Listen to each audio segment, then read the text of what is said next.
It's like my mind inside the jungle. I race the car, yeah, number. Heart going crazy like some thunder. It's scary and dark, I'm falling apart. I'm hoping you start to realize I'm genuine. I'm not just any man.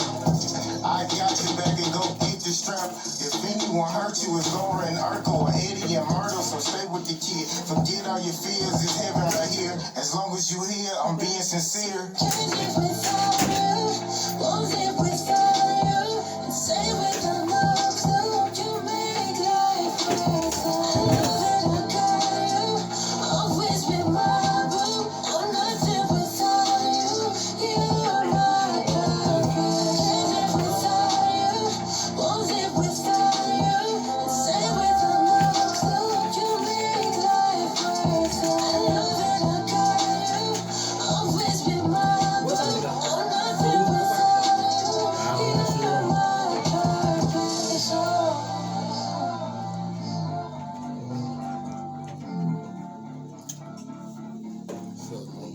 What up, what up? You brought a beer and bring me no wine. Mm-hmm. Damn, okay. That's what we doing. I don't get no wine. Good, my boy. Mic check. Go ahead, say something.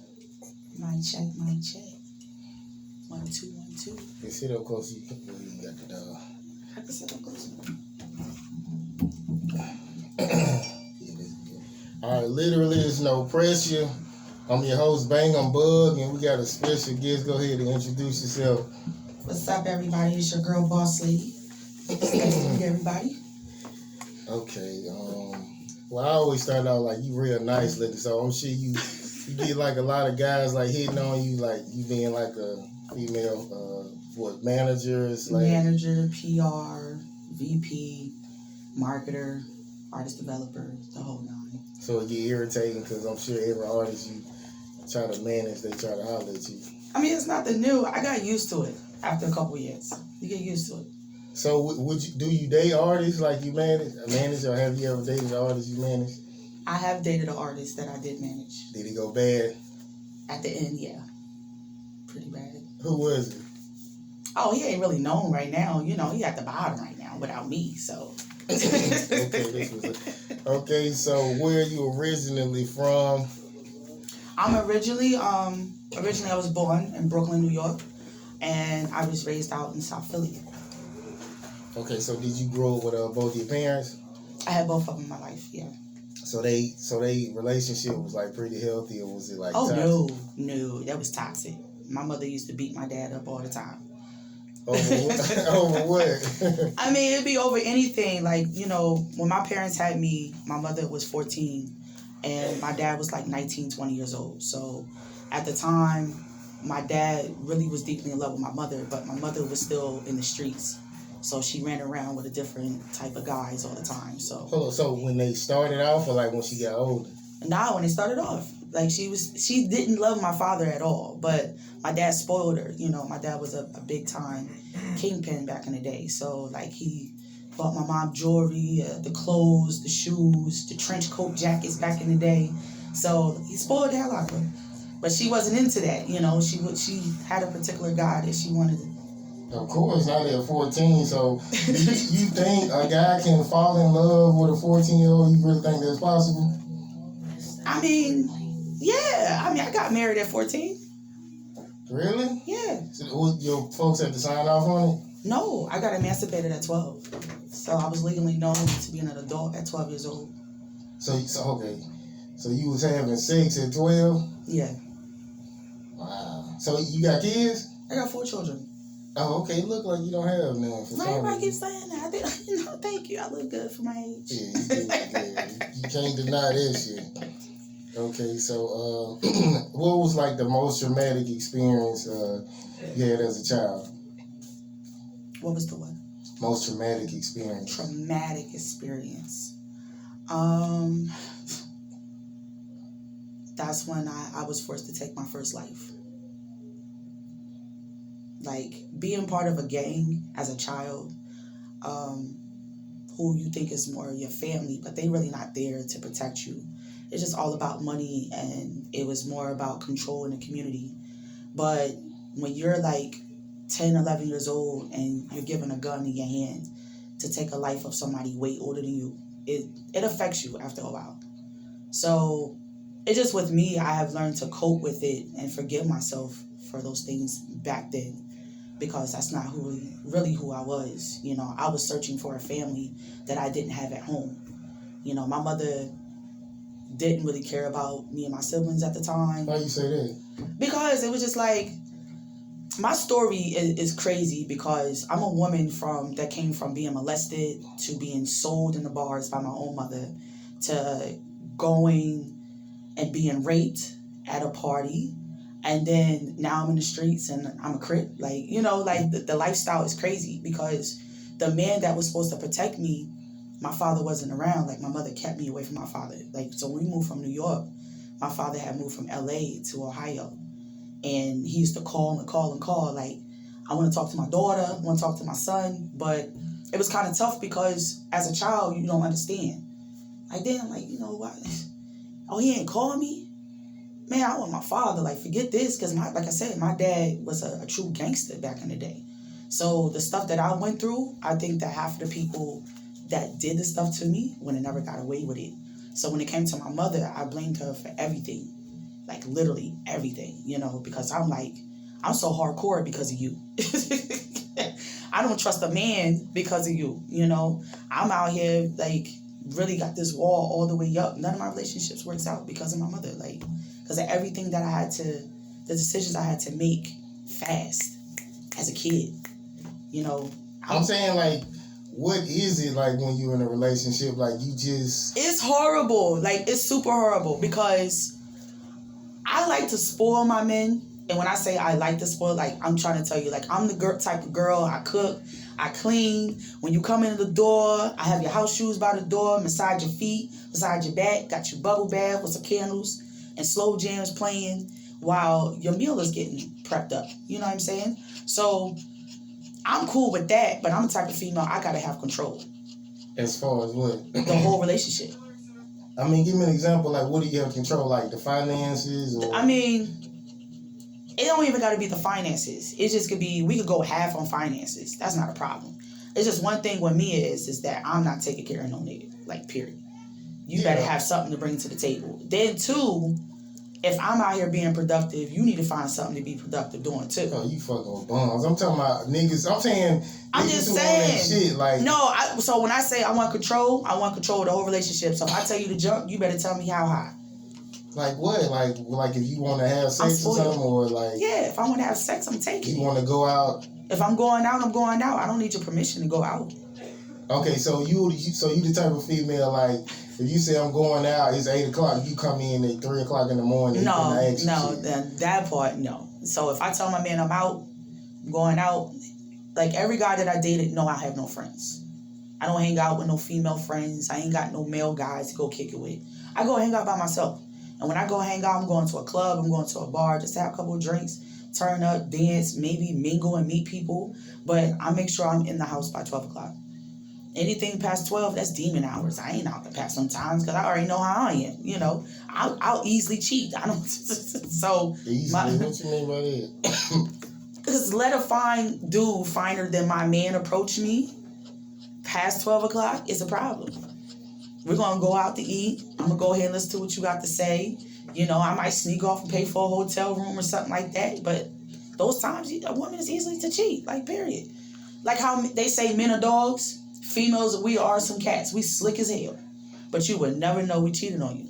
So you one of them type, you got to have some new shit, like, every once in a while? Nah, not really. I'm to the point now that I'm 35. I'm content. So if I have a man in my life, I'm content with that man in my life. Period. If we end up growing old, I'm content with growing old. But I'm the type of person, we got to experience something new. We got to do a poly life or go to a swingers club or something. We got to experience something. Like, I just don't like being boring. Like, I feel like some relationships become boring. That's the reason why a lot of men's interest in their women separates.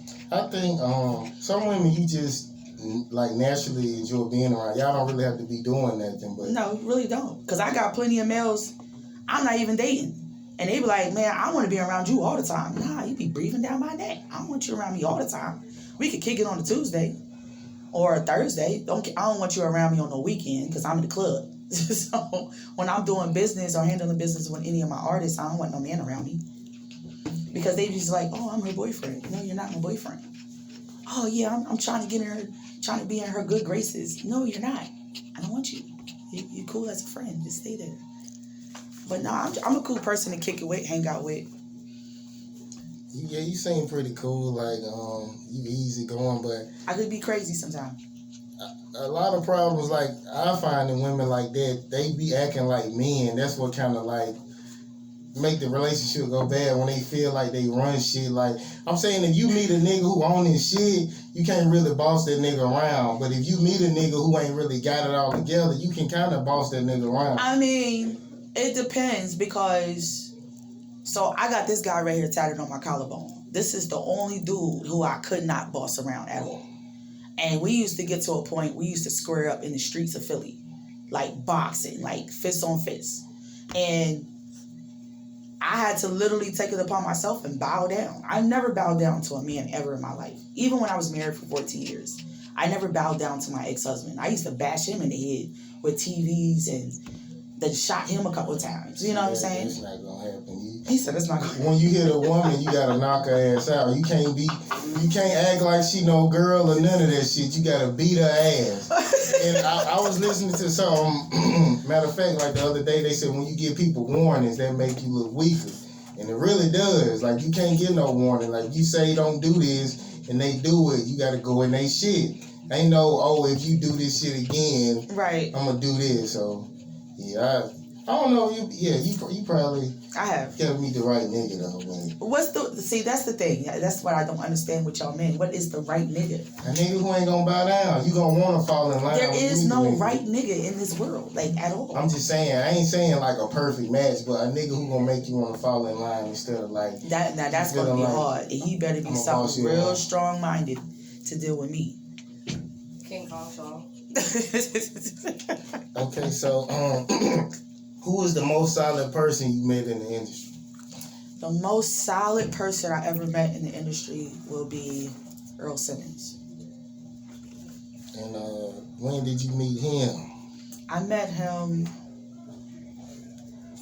when was that? 2010, when I actually became a Rough Rider in Philly.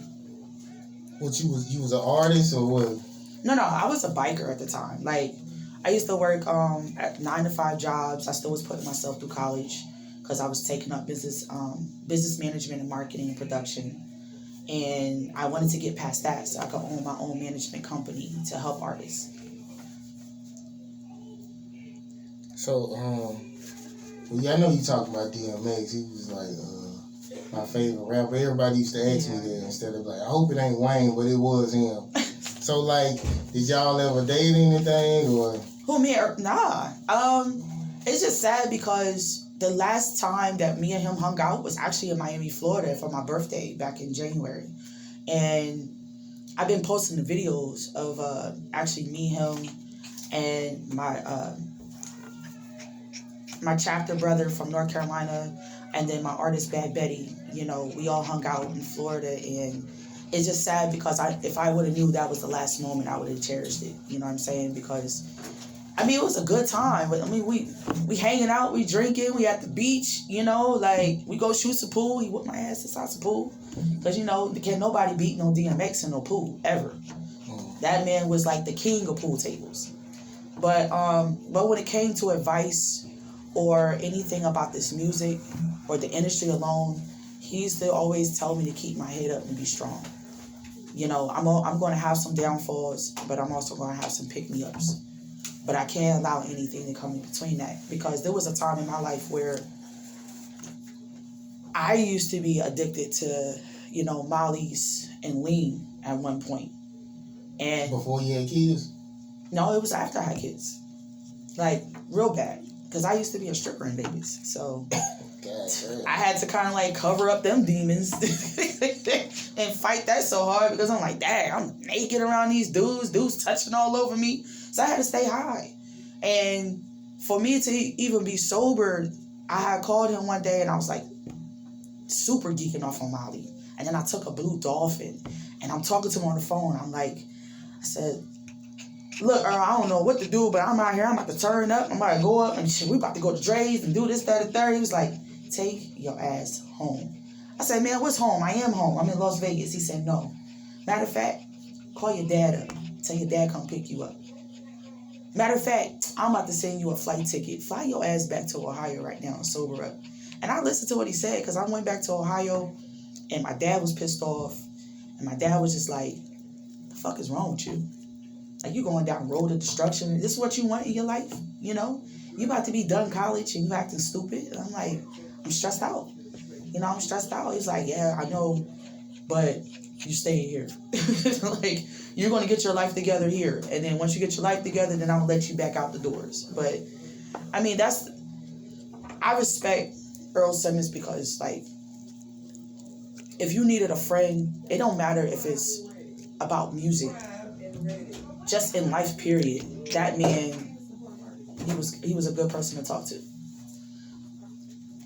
Great person to talk to. So, I mean, but I'm just kind of upset because I was supposed to be at the funeral today. Well, the homecoming. But I think I'm gonna try to fly in tomorrow for the actual funeral. Okay, that's what's up. So who was the fakest person you met since you've been in the industry? That nigga Bob! I just playing. Like, people don't call me fake, huh? It is what it is. The fakest person I ever met in the industry is Mr. Kevin Sutton, who does the Coast to Coast tour and the Southwest to Southwest. You talking about the people that hit your email address asking if you want to come to Yeah, that he's like the most fakest because I remember when you asked me, have I ever dated an artist?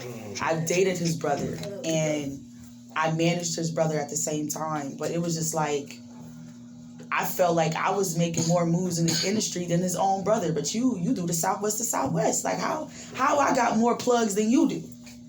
You calling my phone asking me to connect with these folks, but you supposed to know these people.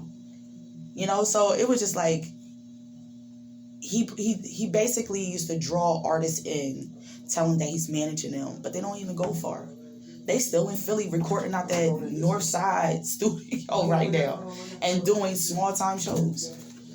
So what do you do to artists? Like, what do you bring to the table when you get an artist? Man, I'm the artist everything. And it's not one thing I'm not for an artist. When I end up managing an artist, I end up becoming their security, their PR, their marketer, and their best friend. Because, I mean, that's also more important, too. You got to build that relationship with the artist. A lot of these artists out here, and they gaining managers. Managers is only into the situation for the bread. Not saying I don't care about the money. I care about my money.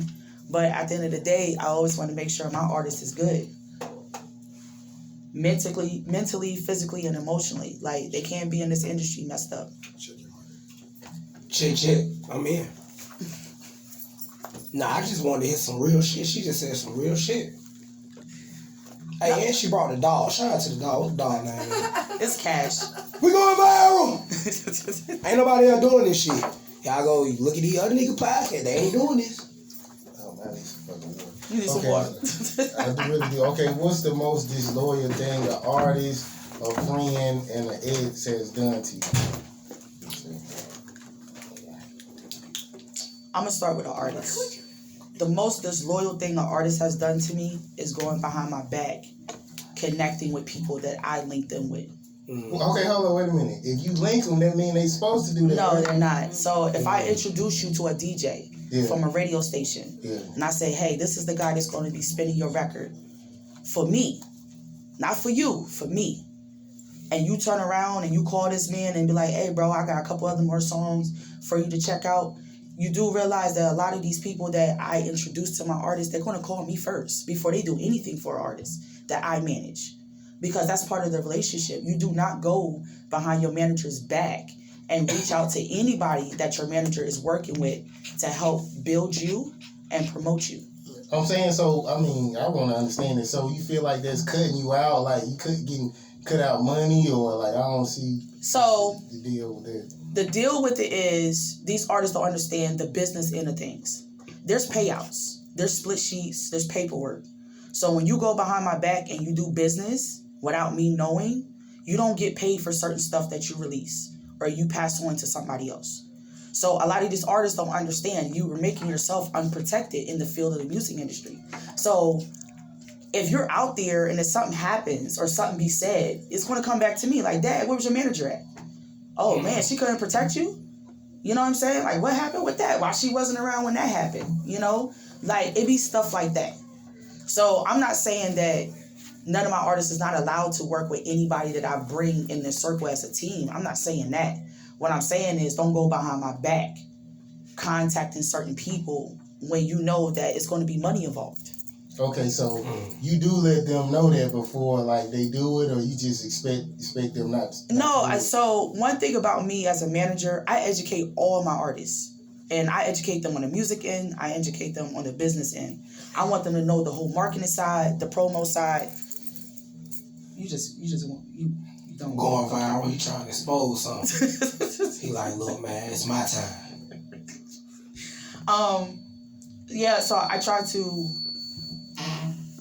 to educate them as much as possible about this industry because there's going to be come a time where my management contract is over and it's going to end. I want them to be able to become still successful in the business realm and know how to handle business, how to deal with these promoters, how to deal with these club managers, how to deal with these DJs, you know what I'm saying, these other artists, radio stations, business. Okay, so after your management contract end, they can't fuck with nobody who you linked them with when you... No, once that contract ends, they can. Okay. That opportunity is still there. It's just like I said, I don't want none of my artists going behind my... I had it done too many times. And what happened was the last artist I date that I actually managed 2 years ago, I had introduced him to the A&R from Columbia Records. Okay, we're going to sit down, we're going to have a meeting, we're going to set up a consultation because I'm bringing you to the table. But instead, the artist went behind my back, called Columbia Records and was like, oh, she's not my manager, but we could do this meeting without her. And they had the meeting, and now the gentleman is signed to Columbia Records. But do you think that I get any clout for that? No, I still didn't get my 20% I mean, you had out of him on that. paperwork, right? I didn't have him on paperwork at the time. Okay, so you fucked up. So I messed up on that. Yeah. Because what was about to happen was he was supposed to sign the management contract before I set up the consultation with Columbia Records. Oh.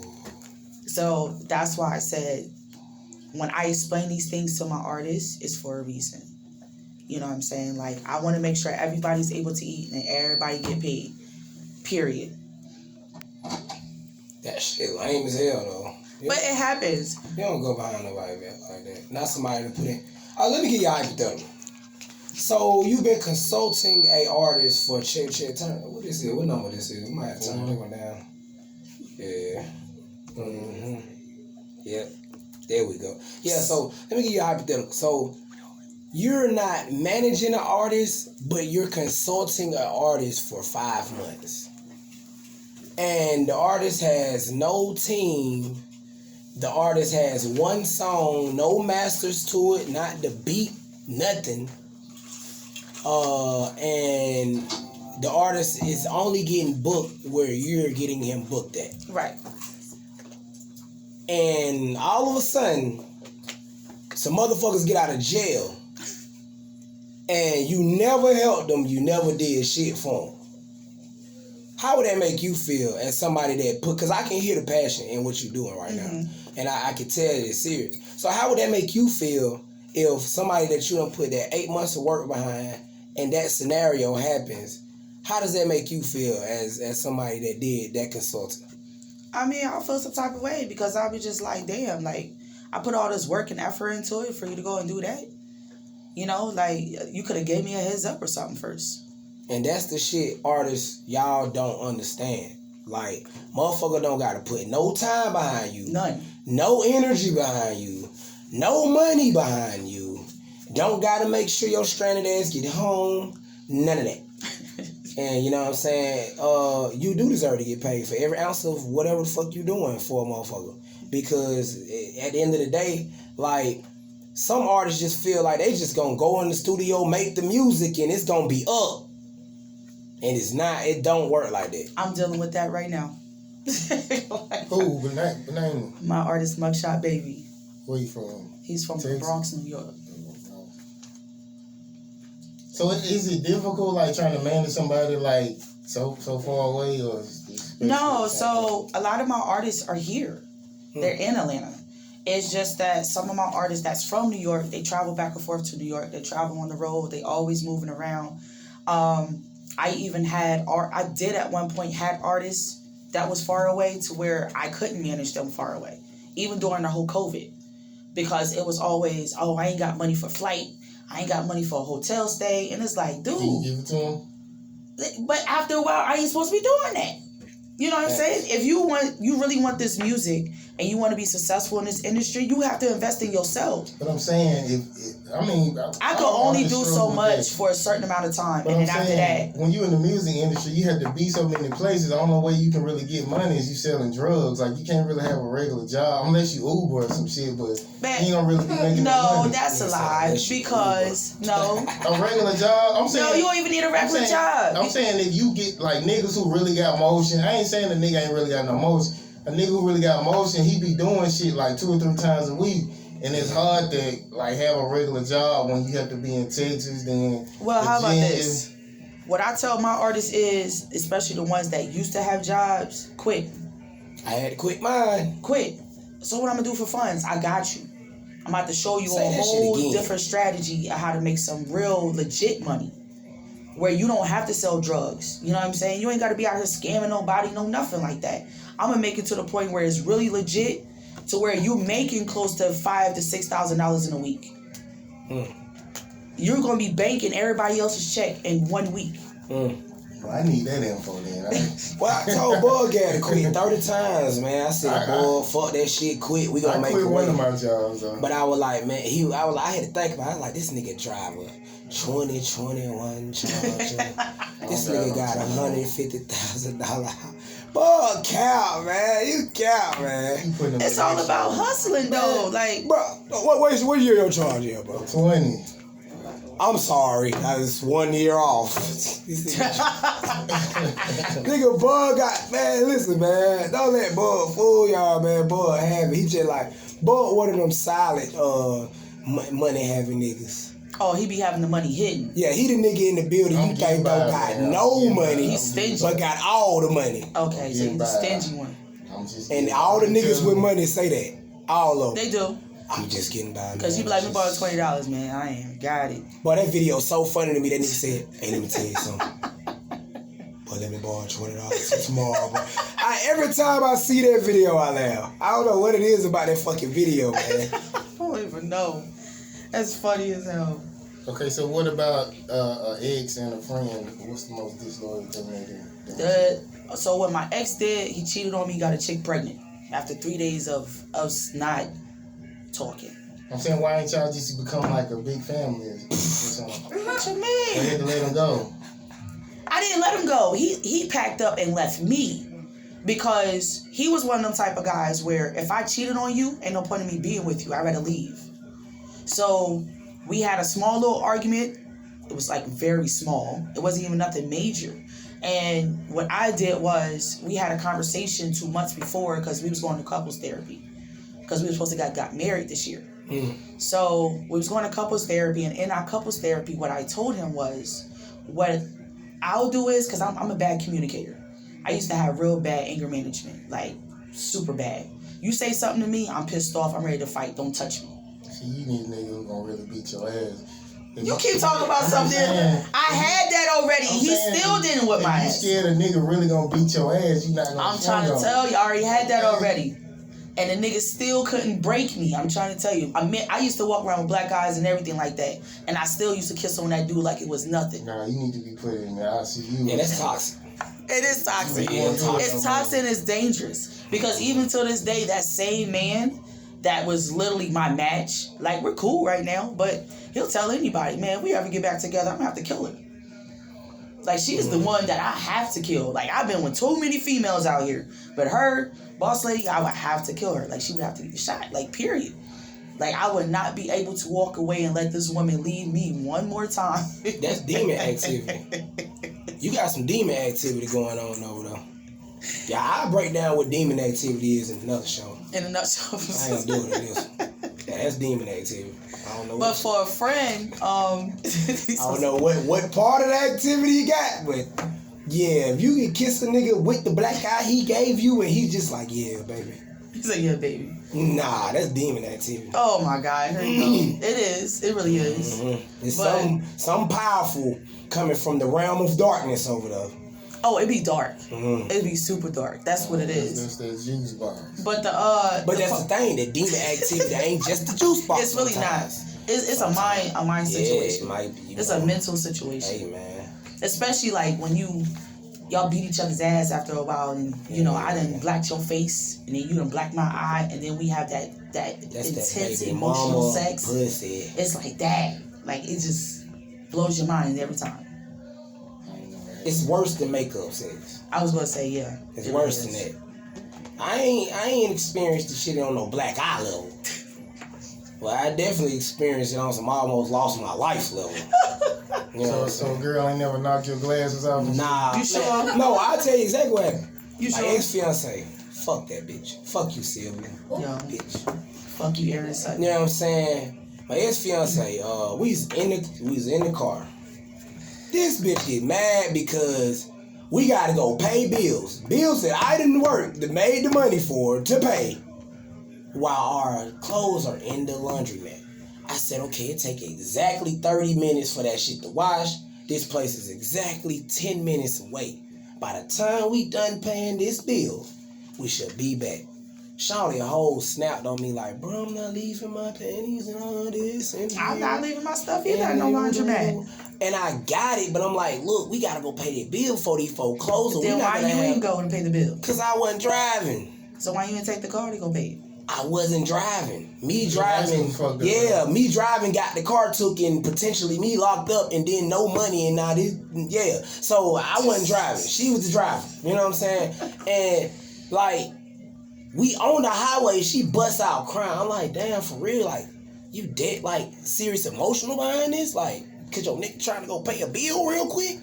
And I ain't got no car, this is when I'm real, like, still 2 feet in the street. So I ain't got no bank account or none of that. I'm like, I just got this cash. Oh, your shoebox. Baby, let's go drop this shit. So she real pissed, like, crying and shit. So then I was like, man, you a baby ass little girl. Man, Shawty socked me in my shit. Driving, bro. She's driving, she socked me in my shit. I'm pissed because I don't hit females.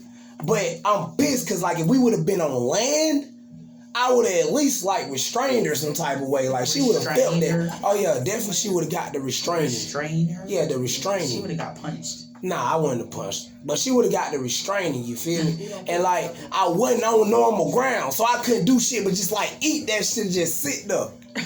So my mad ass, I get a motherfucking my cologne bottle. I wear Aqua de Gio. I get the Aqua de Gio out the side of the fucking car, and I just throw it at the fucking window.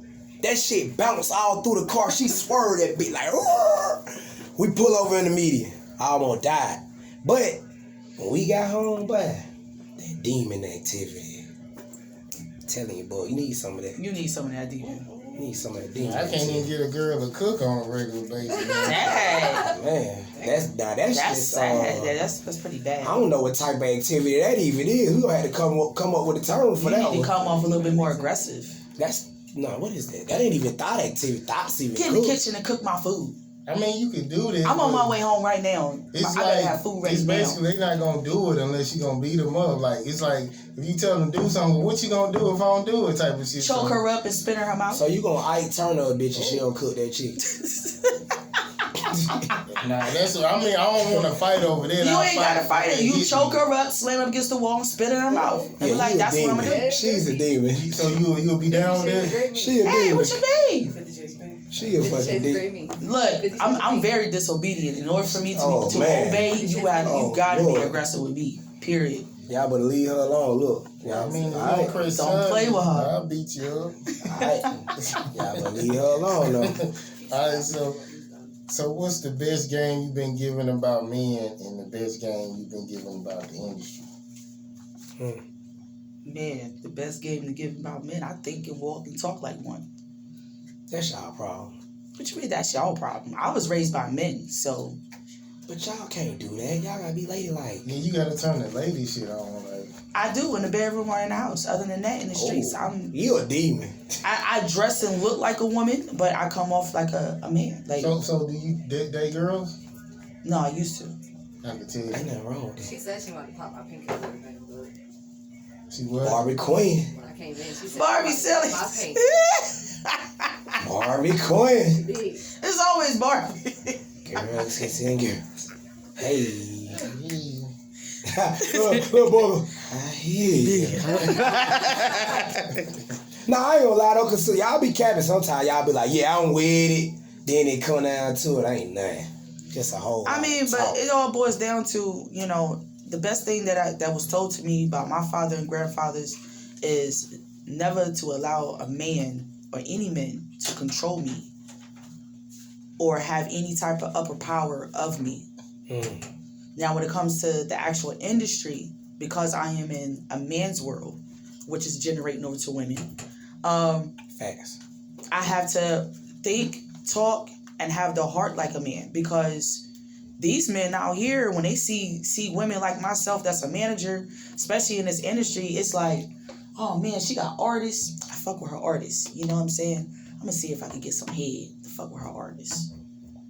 I'm gonna go ahead and take her on a date, because I'm gonna go ahead and tap that, because then I ain't gotta pay her shit just to work with her. These niggas some skeezers.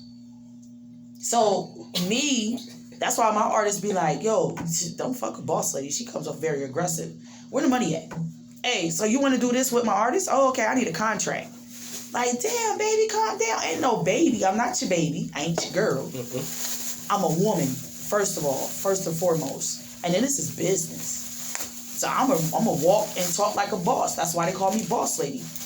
I'm bossing up on y'all asses out here, because it just seems like, and this is just my point of view for what I've seen in this industry, there is a lot of females that are PRs and managers, and also work as assistants to these artists and these record labels, and they being taken care of. They don't even know not one thing about being out here busting your ass to go scout out an artist. Nah, they don't know nothing about sitting in these clubs with these artists and making sure they good. They fucking to make that grabbing they front half and back ends. Like, you know what I'm saying? Like, they don't know nothing about that, because they being taken care of. The only time you see these females is when the artists pop out. They fucking. And they sitting right there on their dick, like, they fucking. oh, this is my PR, this is my manager. Yeah, and you know what they call that? This is her. Fucking your way to the top. Basically. And a lot of y'all hoes done did it. Basically, and I'm just not one of them. So I come off in this industry, man. Sometimes it gets tiring though. Like, I know a lot of women that really do good. Like, yeah, like shout out to Miss Deborah. You know, because when I need some advice, Miss Deb is the man. You talking about the boss from Brooklyn?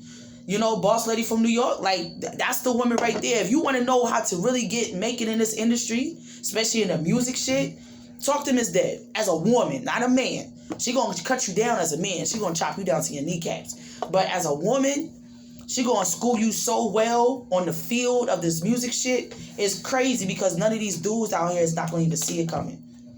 So do you feel like you demand more respect than a male manager when you in the venue, or do you feel like you still are fighting to get? Because I feel like that's sad as fuck, man. Because I feel like a lot of women work hard in this field, and y'all don't get some respect sometimes in the venues and shit. Man, my name Birdman. Put some respect on my name. Okay. Oh shit. Shit. Put some respect. Oh, look, one thing about me is, yes, I do demand that respect, because of the fact is, I'm not about to sit here and let you oversee me by just shaking my artist's hand and he's standing right here and you overlooking me. No, we're not doing none of that. Nah, back up. Shit, back up. Oh, no, what's up? Nah, you're supposed to greet me first. He's last. Hi, how you doing? My name is Boss Lady. It's nice to meet you. Oh, okay. When you see a man and a woman, you always supposed to greet the man first out of respect. Out of respect in this industry, no, you don't greet my artist first. I don't give a fuck if it's a female or a man. You greet a man first. It don't matter. You're not going to shake. It don't matter. No, so what I'm telling you is, let's say me and you go to the club, right? You're my artist. Yeah. We go to the club. The promoter, he might not know I'm your manager. He At might all. see y'all as a couple. If he see y'all as a couple, you greet the Not man even first just out the that. street. Not even just that. It'd be like, oh, that's his bust down. That must be his bust down. He must be just tapping that. First of all, he's not tapping nothing over here. Damn. You know what I'm saying? So when they approach you and say, what's up, bro? Yeah, we're going to go over to the DJ booth. Nah, what you mean he going? No, me and you is going to the DJ booth. And he was like, oh, dad, bro, who's she? Oh, my bad, bro. This is my manager. Yes, exactly. Excuse me. He's not going nowhere. He's going to sit his ass in his section, enjoy his bottle, and chill with his crew. And me and you could go to the DJ booth and we go talk. Other than that, all that extra shit you talking with him, you talk to me. Ooh. Period. Like, I don't let nobody get close to none of my artists. It's the same way when I first started working with Young LA as his PR. The first 2 times that we was seen in the club together, people really thought that I was his chick. I'm like, I am not this man's girl. And then it just got around because Young Ralph was like, well... Shout out Jug, man. Shout out to Jug, man. He was like, well, I mean, you know, LA is known to get the girls. And I'm like, okay, well, he ain't get this. It's like, he got a whole wifey at home. You know what I'm saying? I've been at That home. don't mean shit. Look, when it comes to me, I don't care. Shit, boy. It really don't. Because I don't want to talk about it, but yeah, you know, we had some road trips where some stuff went down. But I had to bring them in. But it's just still at the end of the day, you know, like he has a whole woman at home, he got kids. And it had to take for him to actually tell people who I was. So people could stop talking to him. He was like, I'm about to put you literally to a point where when people see you, they know they gotta talk to you about me.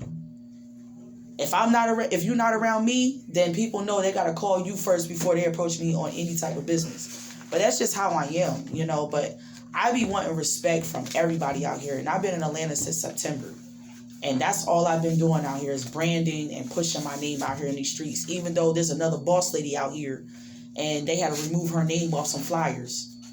So, Yeah. Bosslady. Another boss lady that's a manager? I know who you're talking about. There's 2 boss ladies. There's one. Facts. She's an older lady. Who was She's the other one hoe of you talking shots about? fired. Huh? It's 2 of them. Like they said, it's 2 of them. Who is She was who in my is video. So there's one boss lady.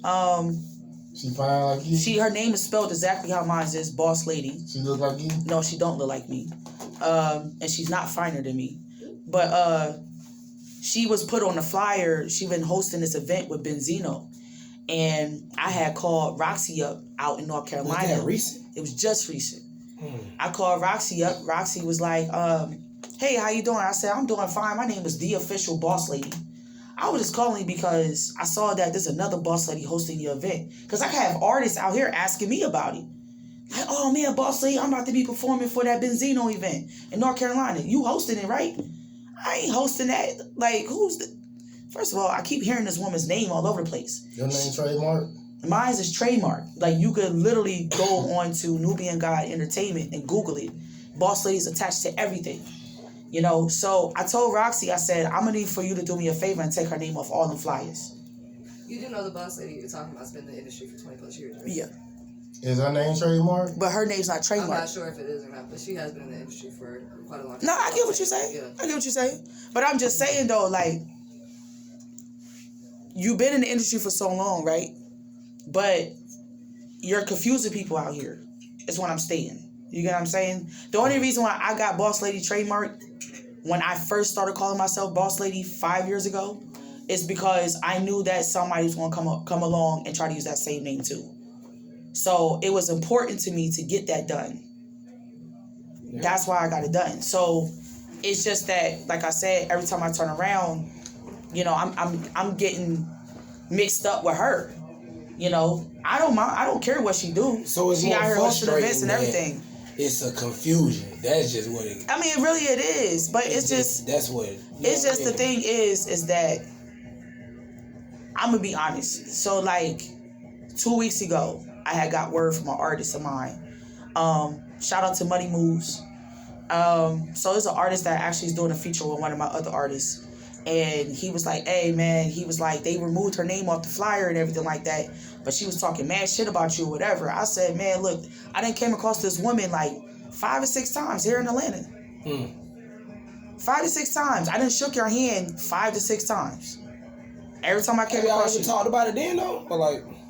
The funny part about it was when I brought it up to her attention the first time. I said, how you doing, boss lady? She said, I'm doing fine. Who are you? I said, my name is Bosslady.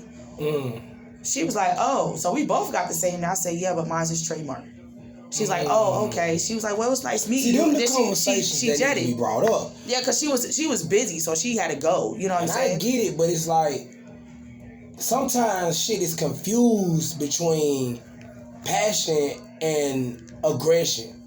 Like, I just had to explain that to a group of artists that I'm consulting on this Fuck Up the City concert series. Like, some things that you put certain passion behind, people mistake it as aggression. And it's not that. It's like, it's not aggression. You go hard just behind your shit. Right. And you believe in your shit. And it's like, whenever that frequency gets frustrated, it's like, either you're going to have to feel it, or it's like, I'm going to just have to handle mine. You know what I'm saying? And the part in this industry that fucks with me all the time is shit like that, because it's situations that can literally, y'all can come together in the next 2 weeks and do something and call it the Bosslady show. Right. But it's like, those conversations need to be had, and it's like, I feel like sometimes people that have been in the game longer look at people that ain't been doing it for as long as them as like, oh, I gotta have a conversation with them. And it's like, why not? Because it's confusing. We could come together. You know, because like I was told that they're trying to bring her back out. You know, I get it. I understand that part. But it is confusing because literally here in Atlanta and Alabama, New York, and also LA, Arizona, and Vegas, they know me, the face, as Bosslady. You get what I'm saying? Because these are all the places I have done tours at. These are all the places I have done shows with my artists at. And then I also work with a lot of major record labels. So a lot of these labels have seen my face. So they know me as Bosslady. So the young lady, I mean, like I said, is very confusing. But it's just like, okay, that's cool. But because my name is trademark, you can't have your name put on flyers. You can still do what you do to make your money and handle your business in the industry. I mean, I don't mind that. Because everybody's out here trying to eat. I get it. But I'm not taking that away from you. You get what I'm saying? I'm just saying, hey, like, look. Man, you spent your money on that shit, man. Niggas don't talk about that part. About how that shit costs money. About like how I gotta go drop another $250 next month to get my wife shit trademark and to get her exactly her non-profit to come under my trademark so we can do philanthropy. Niggas don't talk about that. Niggas don't talk about how I had to stop feeding the homeless because the shit was getting so big, not on some publicity shit, but it was getting so big to the point to where the police was coming to us like, oh, y'all need permits. Yep. And it's like, damn, well, if we gonna get permits, we might as well go ahead and make that a business too then. Yep. So people don't talk about that part of the shit. And it's like, that's, again, I just go back to what I said before. Sometimes you can't mistake passion as aggression. You know what I'm saying? Sometimes passion can be mistook as that. But it's like, when you've been going hard behind your shit for a minute, and that's all you know, and then somebody try to come and just be like, well, yeah, I know that you've been going hard, but I've been doing this longer. Like, that shit just, it ain't, you know what I mean? But what I am understanding is that a lot of people in the industry that have been in it for a minute, they stuck in a certain type of way, like I said. They really are. They don't really want to talk how the to process the folks. how the process used to be back in the day, like, or like that's like if I got beef with you, I'm not going to talk to you about what the beef was really about. I'm gonna just keep the shit pushing because I feel like I'm above you.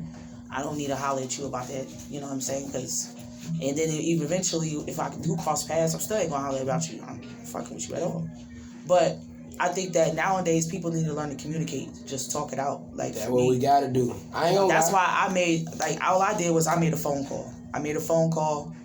She basically just removed the name, and then I guess she probably called her. But still, it's still a communication type thing, because, like I said, when I come up amongst these people out here, from like Ugly Money Niche to, you know, being around QC, Cash Money Records, all of them, when you mention Bosslady, they looking for a short blonde hair chick.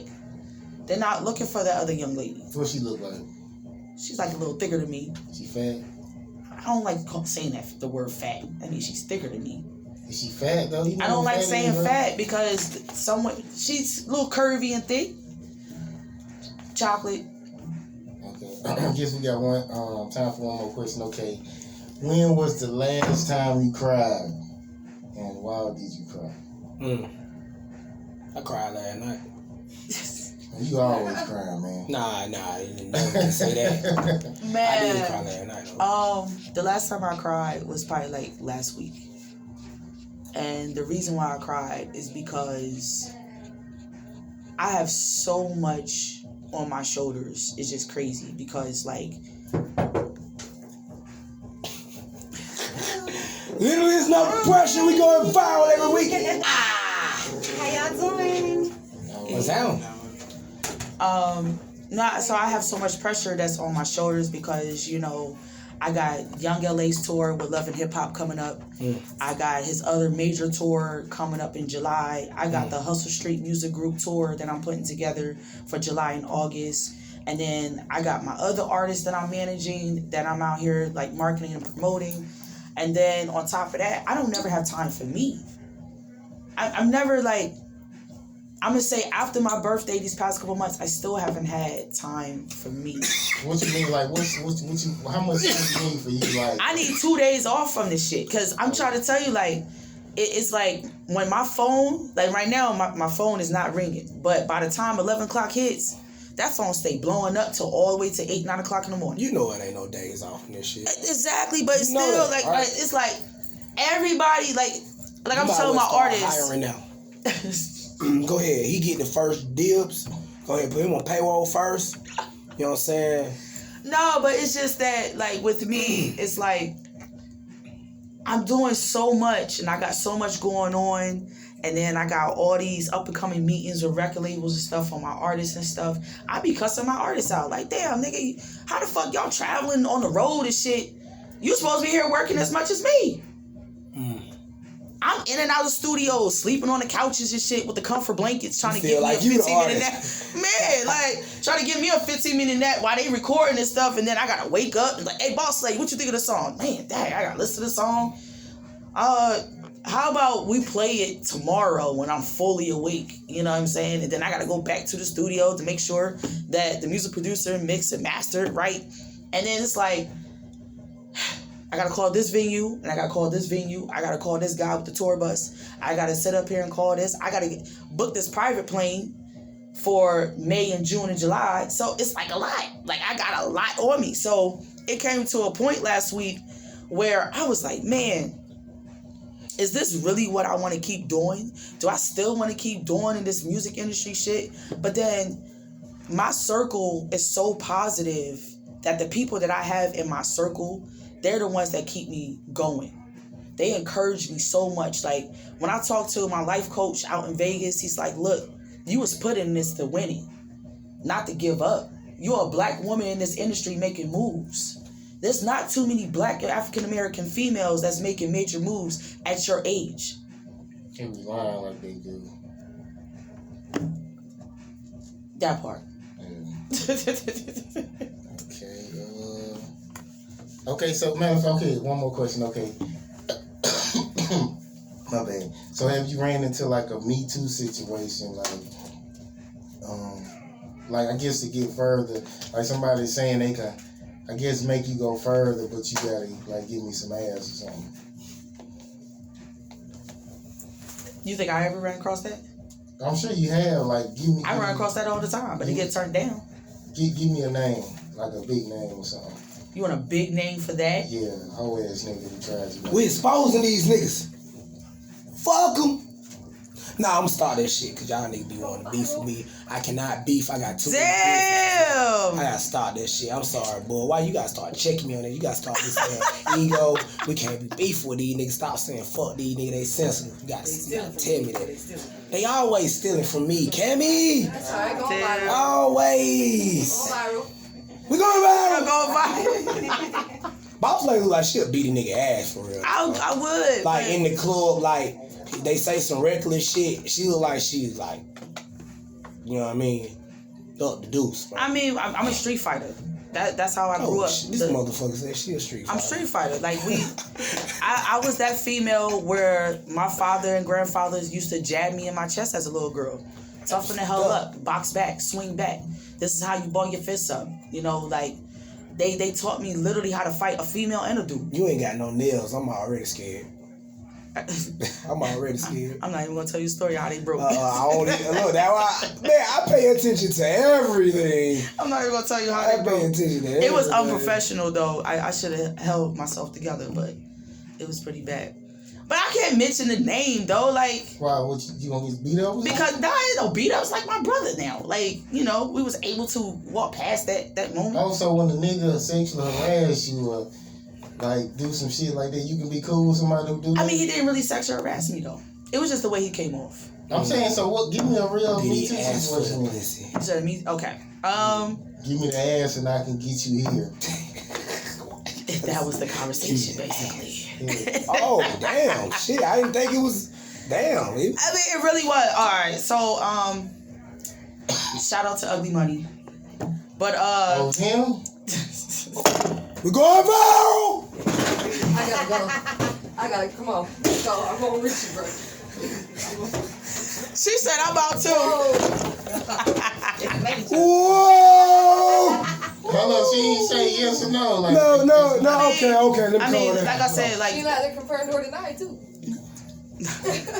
Nah, that sounds like court. I mean, it was just when I first met Nietzsche, it was in a meeting, and like when I first hit him up on Instagram, I was like, hey, I see your movement, I fuck with your movement, you know, I'm new to Atlanta, I'm looking for a team to link and work with, you know, and he was like, I mean, are you looking to work with the team or work with me? And I was like, I'm looking at working with the team. I don't know what you're talking about. Now, mind you, I have seen him with his girlfriend prior to that. So I know he got a girl. So that's the reason I was watching how I was responding to these messages. So he was like, well, we can have a sit-down meeting, you know, and then maybe afterwards, you know, me and you can have a personal conversation. So I'm like, he keep talking about this personal shit. Like, okay. So we ended up meeting at Hooters on his side of town. Hooters ain't And, signing no more, man. It's really not. It was just whack. They got little titties in there now, little booties. But we had the sit down meeting. We was talking about the business, and I was like trying to be part of Ugly Money as an A&R. But he was telling me he didn't really need an A&R. You know, he's his own A&R, and he's the only manager, and he's this, and he's the CEO. It seemed like he only fuck with bitches too. Yes. Man, I told that nigga. That's a little weird, but keep continue. I told Nisha. Shout out to Ugly Money Nisha. I still fuck with her. I fuck with Nisha. I really fuck with her. I love her to death. As far as the females part of the crew, I mean, Nisha like to be surrounded by beautiful women. I mean, that you can't blame him for that. He don't trust no man. The only man that he really trusts around him is Blue Marley. But I'm saying, Still got Ugly Money for most sure. men don't want to be around women unless they can fuck them. So go ahead, continue though. But basically, long story short, is the conversation ended up boiling down to, well, you know, I enjoyed this meeting, but you need to hit me up later, meet me at my house. So when I went to the house, he was there doing the music reviews. His girl wasn't there. China Monet wasn't there just yet. She was on her way. So he was just like, shout out to China. Jet ski, go check it out. Going up.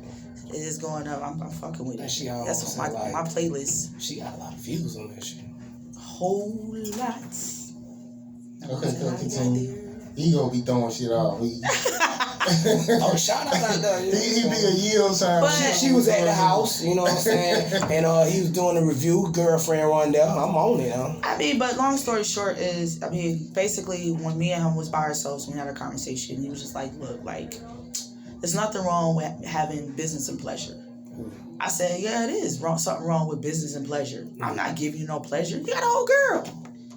He's like, so you telling me that you wouldn't fuck me to be part of my team? And I'm like, no. I'm still stand here looking at you like this and still tell you no. Maybe that was a test, though.